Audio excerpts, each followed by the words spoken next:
अस्सलाम वालेकुम। आज की रेसिपी है पिज़्ज़ा बन की, जो ना सिर्फ दिखने में बल्कि खाने में भी बिल्कुल मिनी पिज़्ज़ा जैसे हैं और झटपट पैन में बनकर तैयार हो जाते हैं। इनके लिए घर में पकी हुई कोई भी चिकन ले लें। मेरे पास बारबेक्यू की कुछ ये लेफ्ट ओवर बोटियाँ पड़ी थी जो मैंने यूज़ की हैं।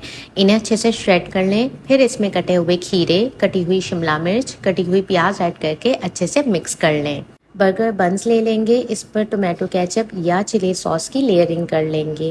फिर इस पर मोज़रेला चीज़ डालेंगे। चाहें तो साथ में चेडर चीज़ का स्लाइस भी रख सकते हैं, टोटली ऑप्शनल है। एनीवेज अच्छी सी चिकन भर के डालेंगे, उस पर मायोनीज़ डालेंगे।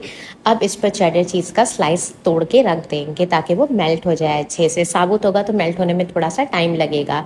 मोज़रेला चीज़ डालेंगे और ऑलिव्स और कैप्सिकम से गार्निश कर देंगे। ऊपर से थोड़ा सा फ्लेवरिंग के लिए ऑरिगानो डाल देंगे और इसको गरम गरम पैन में बिल्कुल लो फ्लेम पर 5 से 7 मिनट के लिए कुक कर लेंगे।